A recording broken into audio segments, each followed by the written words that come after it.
여러분의 투자 고민을 시원하게 해결해드릴 국민주식 고충 처리반 6부 진행의 김나일입니다. 오늘도 한경의 차트 여신이자 1월의 베스트 전문가로 선정되신 우리 가무숙 파트너와 함께합니다. 파트너님 반갑습니다. 안녕하세요. 반갑습니다.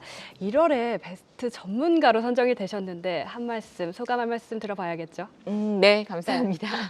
일단 2025년 첫 출발이 너무 좋아서 다행이고요. 또 제가 베스트가 된 만큼 저와 함께 하시는 우리 VIP 가족분들이 수익이 좀 많이 나셔야 되는데 올해는 제가 의미 있게 또 미국 주식을 시작한 그런 첫 달이기도 하고 해기도 합니다. 반응이 너무 좋았었고 뜨거웠는데 사실 그래서 이제는 야간에는 미국 주식도 보고 해야 되는데요. 여하튼 간에 여러분들이 또 여러분들이 만들어주신 이 1월달 베스트 전문가상 계속 쭉 유지해서 연말에는 더 좋은 결과로 안겨드렸으면 좋겠고요. 곧 제가 잘 되는 건 우리 가족분들이, 회원분들이 잘 된다라는 걸 믿으시고 같이 또 2025년 이제 진짜 찐 25년의 시작입니다.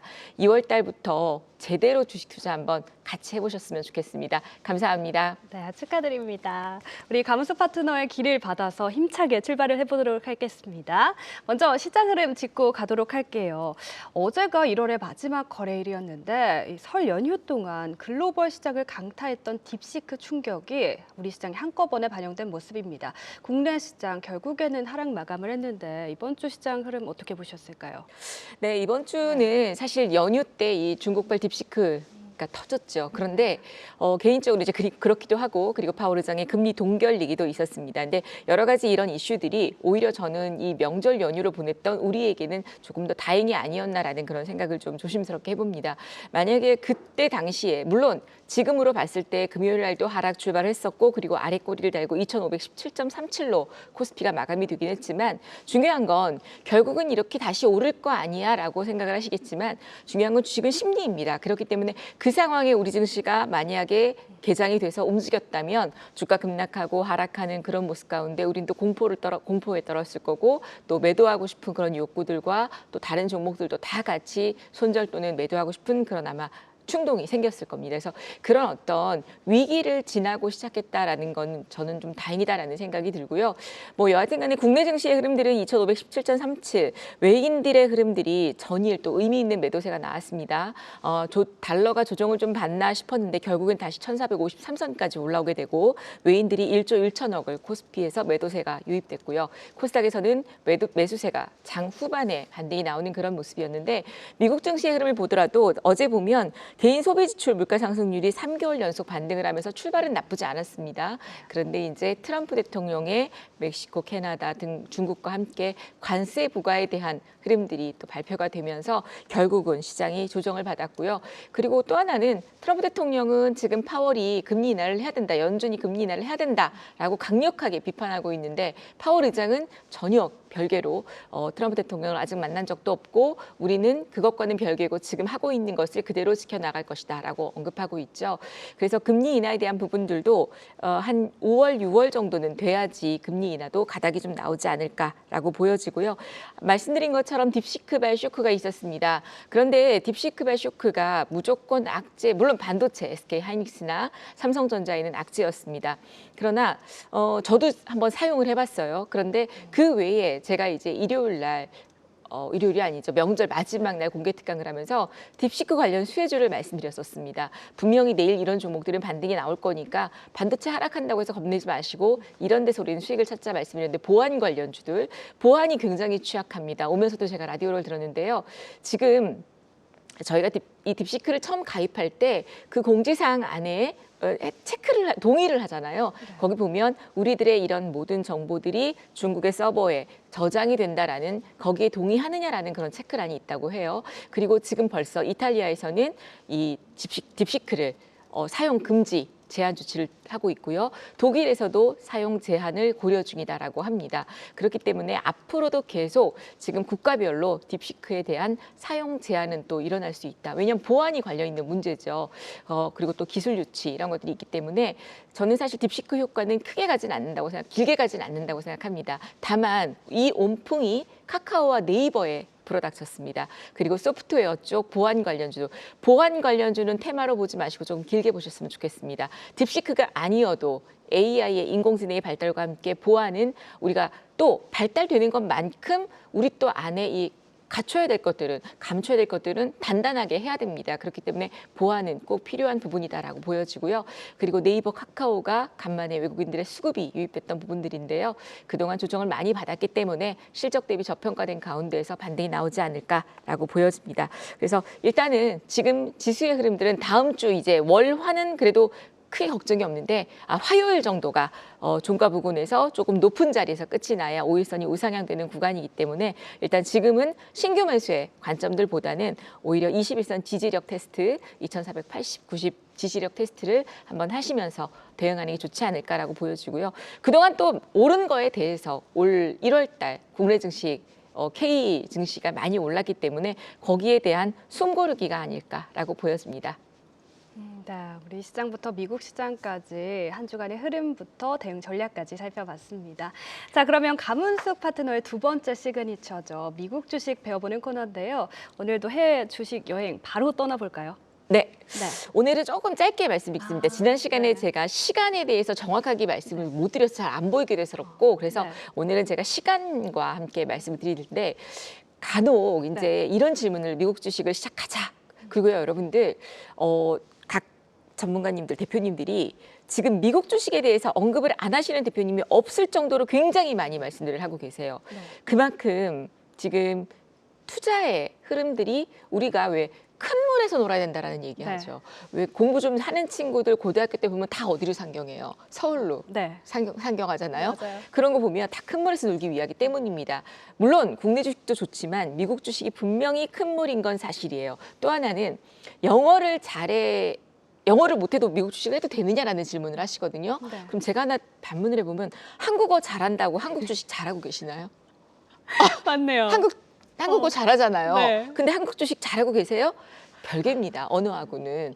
그래서 제가 반문하고 싶은 게 그런 거예요. 영어 하나도 못해도 ABCD만 아셔도 됩니다. 그것만 아셔도. 왜냐면 우리가 네. 티커를 쳐야 되니까 네. 그것만 아시면 충분히 하실 수 있다는 말씀 먼저 드리면서 자, 그리고 이제 밤에 잠 안 자고 미국 주식을 봐야 되나요? 이런 질문을 하시는데 화면 하나 띄워주시면 네. 미국 주식에 대한 시간 거래와 활용 방법을 제가 설명을 드릴게요. 일단 미국 주식은 정규장이 있고 프리마켓이 있고 애프터마켓이 있습니다. 우리하고는 다르게 우리는 시간의 거래만 있죠. 근데 이제 3월 달부터 우리 증시도 대체 거래소가 생기게 된다라고 합니다. 그러면 이렇게 미국처럼 다른 변화가 생기게 될 텐데 정규장은 주요 기업들의 실적과 또 경제 지표가 발표되는 시간이기 때문에 시세 변화에 굉장히 민감합니다. 그리고 프리마켓은 장 마감 이후의 시세 변화를 확인하거나 긴급한 매매, 꼭 매매를 해야 되는 그런 어떤 빠른 상황이 됐을 때 요거를 이 프리마켓을 이용을 하고요. 그리고 애프터마켓은 바로 이제 장 끝나고 난 이후에 우리 시간의 거래 같은 흐름인데 썸머타임이 매년 3월 우리도 이제 방송이 또 바뀌잖아요. 3월 둘째 주 일요일부터 시작해서 11월 첫째 주 일요일에 썸머타임이 종료가 됩니다. 그러니까 지금 이 시간대는 썸머타임이 종료된 시간대다라고 보시면 될 것 같아요. 이제 그런 가운데 시간을 한번 우리가 살펴보시면은요. 정규장은 우리 시간으로 현재 썸머타임이 해제됐기 때문에 밤 11시 반부터 오후 6시까지 거래가 됩니다. 그래서 6시가 딱 되면 미증시가 거래가 된 그림이에요. 그리고 썸머타임 때는 10시 반부터 5시까지 거래가 된다라고 보시고요. 가장 활발한 거래 시간입니다. 그리고 프리마켓은 오후 6시부터 11시 30분, 즉 썸머타임 때는 오후 5시부터 10시 30분이다라고 보시면 돼요. 우리 시간인 거죠. 그래서 우리는 언제 예약 주문을 넣느냐? 프리마켓 때 예약 주문을 넣으시면 됩니다. 그리고 예약 주문을 넣을 때도요. 제가 어제도 이제 마이크로소프트 주가를 보면서 경험을 해봤는데 충분히 굉장히 아주 넉넉하게 저가에다 넣어놔도 괜찮습니다. 예약을. 예를 들어 지금 장이 시작했는데 마이크로소프트가 $420에 거래가 되고 있어요. 막 빨리 막 올라가면서 이상하다. 이거 딥시크 때문에 주가가 하락할 것 같은데 올라가는구나 이런 느낌이 들면서 $421, $420에 그냥 매수를 하시는 경우가 있는데요. 그러지 마시고요. 물론 예약 주문을 11시 20분 전에 예를 들어 저 같은 경우는 그렇게 되면 한 $415 이렇게 예약 주문을 넣으시라고 해드려요. 근데 자고 아침에 일어나 보니까요. $414 정도까지 내려왔다 올라갔더라고요. 이렇게 미국 주식이 변동폭이 굉장히 큽니다. 상한가, 하한가가 없기 때문에. 그래서 프리마켓 시간에 우리는 예약 주문을 넣으면 된다. 6시부터 11시 20분까지만 예약 주문을 넣으시면 되세요. 그리고 제가 그 시간대에 이제 문자 추천도 드리고요. 그리고 주요 뉴스의 반영, 그리고 거래량이 적습니다. 그래서 그 시간대에 매매를 하시는 게 아니라 예약 주문을 넣고 11시 반에 일괄적으로 주문이 들어가면 가격이 오면 이제 체결이 되는 거죠. 그리고 이제는 애프터 마켓입니다. 오전 6시부터 8시까지인데 우리나라 시간으로 그쪽 시간으로는 오전 5시부터 7시인데요. 장 마감 이후에 이슈를 반영한다거나 하기 때문에 거래량은 굉장히 적다라고 보시면 될 것 같습니다.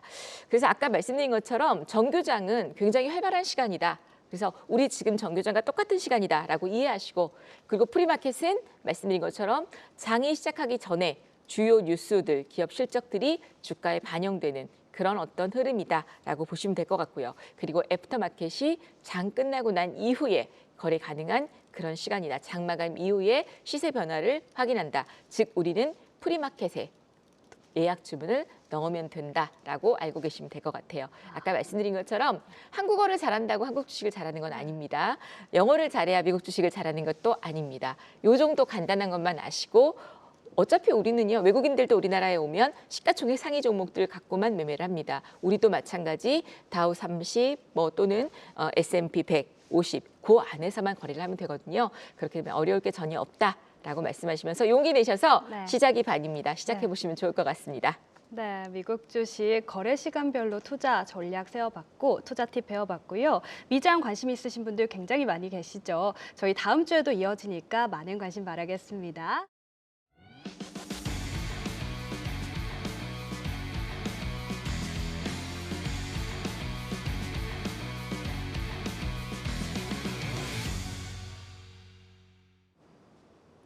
네, 저희 6부는 특별하게 종목 상담 신청해 주셨던 분들 한 주 후에 AS까지 도와드리고 있는데 오늘도 지난 시간 상담했던 종목들 AS 준비하셨다고 합니다. 바로 리뷰 들어볼까요? 네, 지난주에는 조금 굵직하고 큰 종목들을 많이 말씀을 드렸습니다. 그리고 손실이 좀 많으신 종목들을 말씀드렸는데요. 첫 번째 종목이 바로 LG 에너지 솔루션이었습니다. LG 엔솔. 이 일주일 사이에 사실 국내 증시의 흐름들도 지금 이제 명절이 사실 껴 있었기 때문에 크게 변동성은 없었어요. 지난주 금요일 이후에 또 하루 이제 시작이 된 건데요. 어쨌든 간에 지난주 명절 이후에 하루 딱 금요일 거래가 되면서 시장의 흐름이 좋았더라면 양봉이 나오는 그림들이 있었겠지만 그렇지 않았기 때문에 사실 큰 의미는 없습니다. 지난번하고 달라진 바는 없고요. LG 엔솔 같은 경우는 제가 시간과의 싸움을 좀 했으면 좋겠다라는 말씀드렸었죠. 40만 5천 원이면 그렇게 높은 가격은 아니다. 그러니 연말까지 갖고 가시자라는 말씀드렸는데요. 지금도 역시나 똑같은 전략 제시해 드리도록 하겠고요. 그리고 두 번째 종목이 바로 스튜디오 드래곤이었습니다. 이 스튜디오 드래곤, 지금 미국 시장에서는 넷플릭스, OTT 관련주들의 흐름들이 좋은데 스튜디오 드래곤은 역시 약세입니다. 지난주 토요일 방송에서 말씀드리고 나서 제가 말씀드릴 때에 이 저점을 지지를 해줬으면 좋겠다라는 얘기를 드렸는데요. 다행히 저점을 지지해주고 강보합 출발을 해서 음봉이 나오기는 했습니다. 그래도 손절가는 정해놔야 하기 때문에 손절가는 지난번에 말씀드렸던 자리들 36,000원 정도까지 보시면 좋을 것 같고요. 문제는 이 스튜디오 드래곤이 자회사가 OTT에 대한 경쟁력이 굉장히 약하기 때문에 또 그에 대한 흐름들 때문에 주가가 또 크게 상승을 하지 못하고 하락하는 그런 흐름들이 나오고 있습니다. 거기에다 또 마찬가지 수급도 기관들이 연일 지금 매도하고 있는 그런 추세죠. 다행인 건 외국인들의 비중이 늘어나고 있습니다. 그러니까 이걸 조금은 우리가 한번 기대해 볼게요. 외국인 비중이 늘어나고 기관들의 매도 물량이 줄어들고 있다는 거, 그리고 차트도 거의 지금 바닥을 찍었고 매물대를 지지해 준다는 거. 그래서 말씀드렸던 36,500원 정도 자리는 지지해 줄 것으로 보여지고요. 반등이 나온다라면 다시 한번 목표 주가를 세워드리면 1차 목표가는 41,700원 정도 보시고요. 그리고 이제 2차 목표가는 한 45,000원 정도까지 보시면 좋을 것 같습니다. 매수하신 가격대까지 올라올 수 있을지 여부는 시간을 더 두고 봐야 하기 때문에 일단은 1차 목표가, 2차 목표가 보시면서 대응하시면 좋겠다라고 말씀드리고요. 그다음에 세 번째 종목이 포스코홀딩스였습니다. 안타깝게도 이것도 마찬가지 금요일장에 지난주에 양봉이 나와서 양봉이 나오려나 했는데 전일 하루 거래된 날 중에 이것도 갭상승의 음봉이 이어졌습니다. 참 미국 시장에서 테슬라 주가는 잘 가는데 우리 증시에서 이 2차 전지 전기차가 어렵습니다. 그건 아마 테슬라가 전기차, 2차 전지만 가지고 전기차만 가지고 움직이는 게 아니기 때문이겠죠. 47만 원, 비중 60%. 자, 저는 이거를 그때 말씀드렸던 게 기억나는 게 반등이 나올 때마다 비중을 조금 줄이시면 좋겠다. 60% 정도 되기 때문에 비중을 줄여서 현금화를 하시고 그 돈으로 다른 종목을 매매하시면 좋겠다라는 말씀드렸고요. 손절가를 제시해드린다라고 해도 아마 손절은 의미가 없지 않을까라는 말씀드렸어요. 그래서 1차 목표 주가는 한 30만 원에서 31만 원 정도 라인으로 보시고요. 그 다음에는 36만 원 정도 라인 돌파 여부 확인하시면서 대응을 하시면 좋겠다. 그리고 47만 원까지는 쉽지 않을 거다라는 얘기는 드렸습니다. 올 연말까지 간다고 해도 포스코홀딩스는 47만 원은 조금 안타깝지만 어렵다라는 말씀 드렸는데 그래서 요 종목은 비중이 많기 때문에 그런 반등이 나올 때마다 비중 줄이셔서 다른 종목에서 투자처를 찾으시면 좋겠다라는 말씀 드리도록 하고요. 그다음에 이제 파마리서치입니다.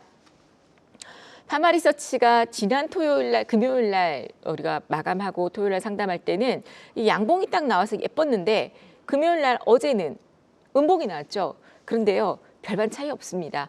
왜냐? 어제 아래꼬리 쭉 달고 60일선에서 반등 나왔고요. 어제 이 종가 시가의 캔들이 전일자의 양봉 안에 딱 들어가 있는 캔들입니다. 그리고 거래량도 많지 않습니다. 그렇기 때문에 조만간 이제 또 하나, 둘, 셋, 넷, 다섯, 여섯, 한 6일 정도 일주일 정도가 지나면 21선 기울기도 우상향되는 그런 그림이기 때문에 충분히 반등은 나올 수 있고요.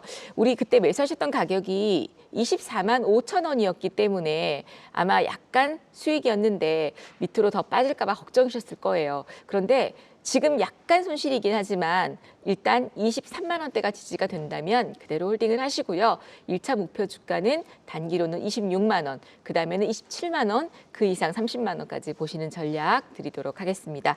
자, 그 다음에 셀트리온이 마지막 종목이었어요. 셀트리온 안타까운 종목 중에 하나인데 요것도 19만 5,400원이 매수가라고 하셨고 15%라고 하셨습니다. 참 이 못 가는 제약 바이오 중에 HLB하고 이 두 개가 또 맞물려 있습니다만 셀트리온은 조금 길게 보시고 지금 현재로서는 17만 5천 원 정도 라인 지지가 된다면 홀딩을 하시고 그리고 반등이 나오면 1차 목표 주가는 19만 원대 그리고 2차 목표 주가는 20만 원 언저리까지 보시라고 말씀을 드렸습니다. 그리고 개인적으로는 저는 요거는 요 정도가 왔을 때 매도를 하시고 다른 종목으로 같은 제약 바이오라도 조금 재미있고 탄력 있는 그런 종목들로 바꿔주시는 전략들이 좋지 않을까. 예를 들면 알테오젠도 제가 왜 저희 30만 5천 원에 최근에도 매수 사인 드렸었다고 말씀드렸었죠. 그런 가격대가 좋지 않을까라고 보였습니다. 여기까지가 지난주의 종목 상담 내용이었습니다.